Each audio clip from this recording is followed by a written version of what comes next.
Olá pessoal, tudo bem? Aqui quem fala é o José, Matheus, a Mônica Rafaela, Verônica. e nós somos do Residência Adele.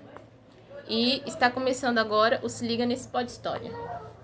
a importância dessa temática dos livros é saber, como é que fala o nome? Ter Uma autoaceitação, uma autoaceitação, construção da identidade. isso, da criança negra ou preta, porque hoje em dia, a gente não vê muito isso em questão. Podemos ver quando a gente pede um lápis de cor, a criança, quando vai pintar algum desenho, algum ser humano, elas sempre falam assim: você poderia me emprestar a cor de pele? O que seria uma cor de pele? O lápis marrom, o lápis amarelo, o lápis vermelho, o lápis rosa claro. Então, tem muita criança que ainda não se identifica. Podemos ver que muitas vezes as crianças pintam todas. Pode ter vários seres humanos em um desenho, só que elas pintam todas com a mesma cor de pele. Então, a gente vê que não está inserido essa diversidade. Ou às vezes está, mas não é tão falado, tão abordado. E a gente percebe também, igual a Rafa comentou, até a questão do termo lápis cor de pele se referindo totalmente ao lápis cor de rosa, rosa claro, quando na verdade aquele lápis nem chega perto de ser a cor da pele naturalmente de ninguém, porque ou a pessoa é branco, assim, na cor meio bege, ou a pessoa ela é negra, preta, na cor marrom, ou até mesmo aquele preto bem retinto com uma cor quase chegando no preto. A criança não consegue ter essa identidade, ela também não consegue diferenciar. Por isso que a gente está trabalhando sobre essa questão dos livros infantis, narrativas, que abordem essa questão. Como já foi falado nos episódios anteriores, abordar livros infantis onde o preto, o negro, ele é o protagonista da história e não apenas um coadjuvante. Pensando nisso, a gente fez uma pré-seleção de livros com literatura infantil para ser trabalhado dentro das salas de aula, que abordam essa temática de um jeito bem próximo da linguagem infantil.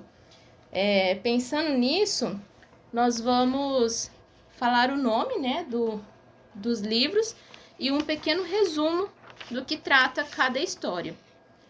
Começando, a gente tem a obra O Bax, do André Neves, que fala que quando o sol acorda no céu das savanas, uma luz fina se espalha sobre a vegetação escura e rasteira. O dia aquece e é hora de descobrir muitas aventuras. Então a gente percebe que está falando do território africano. Não é uma história que se passa em qualquer lugar da Europa, por exemplo. É uma história que se passa no continente africano. E o Bax, né, esse livro, percorre a savana africana, que com a sua imaginação, no caso, o Bax, no caso, é uma menina. E com a sua imaginação, ela conhece girafas e outros animais selvagens, mas o seu passatempo preferido é contar histórias. Algumas delas são tão incríveis que mais parecem um sonho. As ilustrações também são excepcionais nesse livro, e o texto nos proporciona um passeio pela diversidade e pluralidade do continente africano. agora eu vou falar sobre o livro Das Origens, do José Rabal.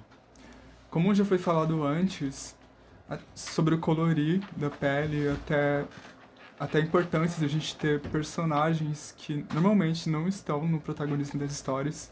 Esses personagens são sempre de grupos de pele preta ou indígena, etc. Vem muito nisso do que a indústria cultural vai colocando nas pessoas, representando nas pessoas. E por muito tempo a gente teve essa falta de representatividade, tanto em filmes, tanto na literatura, tanto no teatro, na música. E se ver representado é um ponto muito importante para o crescimento e cognitivo, para o crescimento intelectual das pessoas. E o livro das origens tem esse propósito de mostrar outras formas de entendimento de mundo através de vários povos, como povos na Amazônia, povos na África, povos dos Andes, trazendo histórias de origem que esses povos contam, e também com isso a sua cosmovisão de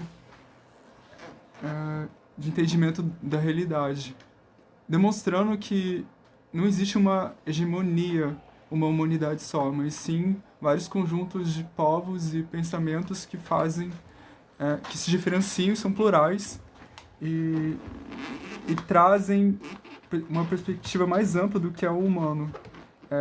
E com isso traz a possibilidade da gente, da nova geração, poder se colorir de outras cores, não somente a branca.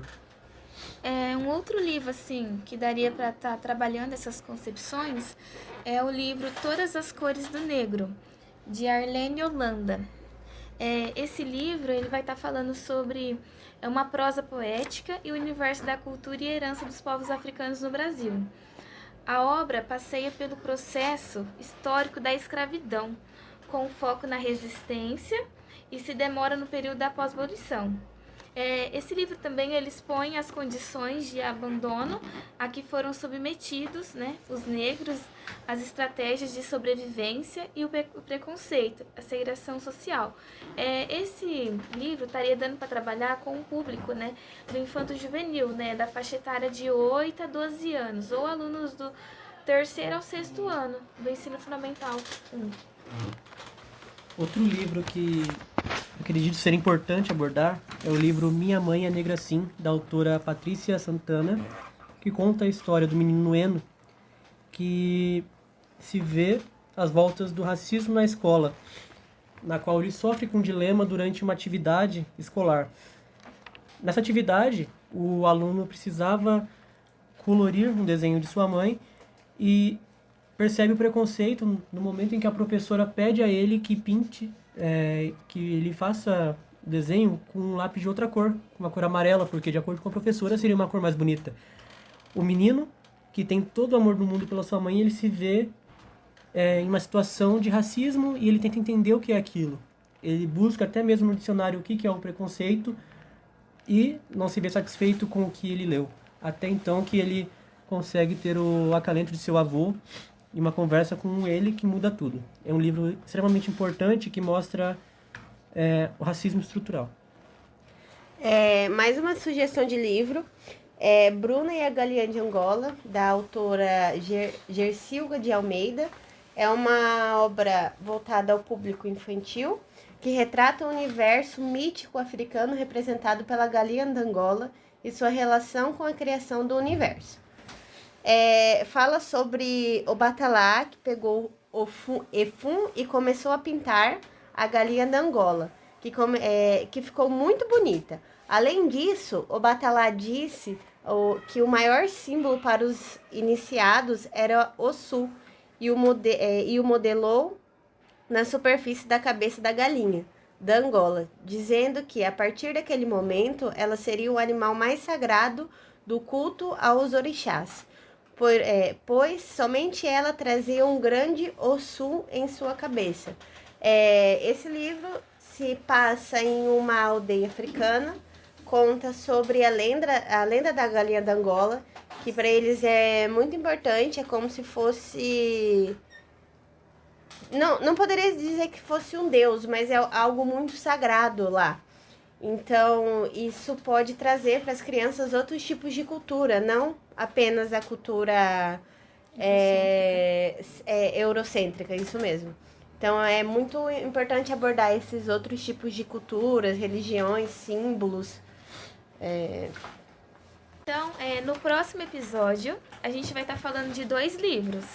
A Menina Bonita do Laço de Fita, de Ana Maria Machado, e Amoras do Emicida. Você não pode ficar de fora, porque é bem legal. Então, pessoal, não percam o próximo episódio.